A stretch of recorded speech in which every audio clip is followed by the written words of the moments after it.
आजको तेस्रो प्लान्टको नाम रहेको छ मुस्ता मोथेझार। यसलाई धेरै मानिसहरूले झार सम्झेर उखेलेर फाल्ने गर्छन्, तर आयुर्वेदमा यसको औषधि बनाउनको लागि प्रयोग गरिन्छ। यसका संस्कृत प्रायहरूको नाम गाङ्गे, गङ्गा नदीको किनारमा उम्रिने भएकाले गाङ्गे भनिन्छ र यसमा सुगन्ध आउने भएकाले सुगन्धित भनिन्छ र यसको ट्युमरहरूमा नोड्युल भएको कारणले यसलाई ग्रन्थिला भनिन्छ र यो पानीको स्रोत नजिक उम्रिने भएका कारणले यसलाई वारिद नामकम भनिन्छ र यसको लेटिन नेम चाहिँ साइप्रेसी रोटन्डस हो भने फ्यामिली चाहिँ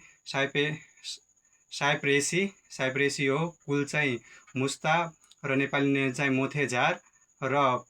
इङ्ग्लिस नेम चाहिँ यसको नटग्रासेस हो। र यसको मोर्फोलोजीको कुरा गर्दाखेरि चाहिँ यसको हेबिटेट भन्दाखेरि राइजोमेटस पेरिनियल हर्ब हो। यसको स्टिमको कुरा गर्दा चाहिँ स्टिम चाहिँ सोलिड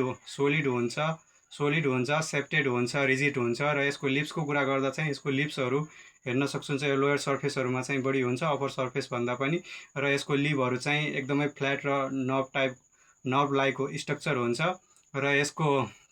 इन्फ्लोरेसेन्सको कुरा गर्दाखेरि चाहिँ यो इन्फ्लोरेसेन्स हो। इन्फ्लोरेसेन्स चाहिँ स्पाइक विथ स्पाइकलेट हुन्छ र फ्लावर चाहिँ स्माल र बाइसेक्सुअल हुन्छ भने फ्रुट चाहिँ नट र ओब्लङ हुन्छ र यसको भेराइटिजको कुरा गर्दा चाहिँ भारप्रकाश निकुन्टुले यसका दुईवटा भेराइटिजहरू हुन्छन्, एउटा चाहिँ मुस्ता र अर्को चाहिँ नागर मुस्ता र यसको गण वर्गीकरणको कुरा गर्दाखेरि चाहिँ चरकले यसलाई तृष्णा निग्रह लेखनीय र स्तन्य शोधनमा राख्नु भएको छ भने सुश्रुतले चाहिँ मुस्तादी र वचादी वर्गमा राख्नु भएको छ भने भावप्रकाशले चाहिँ कपुरादी वर्गमा राख्नु भएको छ र यसको केमिकल कम्पोजिसनको कुरा गर्दा चाहिँ इसेन्सियल ओइलहरू पाइन्छ। इसेन्सियल ओइलमा चाहिँ ओलिक एसिड, माइस्टेरिक एसिड र फिक्स ओइलहरू पाइन्छ र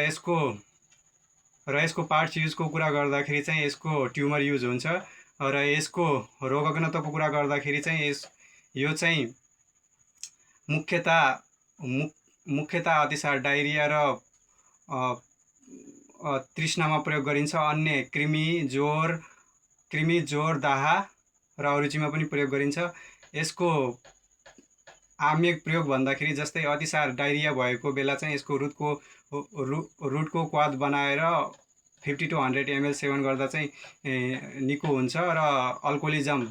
दारू खाएर मातेका व्यक्तिहरूलाई चाहिँ यसको रुटको क्वाथ बनाएर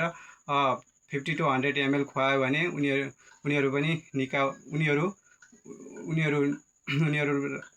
उनीहरूको त्यो नसा उत्रिन्छ र यसको मात्राको कुरा गर्दाखेरि चाहिँ यसको चूर्ण चाहिँ 1 देखि 3 ग्राम प्रयोग गरिन्छ भने यसको क्वाथ चाहिँ 50 देखि 100 ml प्रयोग गरिन्छ र यसको स्पेसिफिक प्रिपरेसनको कुरा गर्दाखेरि चाहिँ मुस्तादी क्वाथ चाहिँ ज्वर र अरुचि रोगमा प्रयोग गरिन्छ भने मुस्तक अरिष्ट चाहिँ ग्रहणी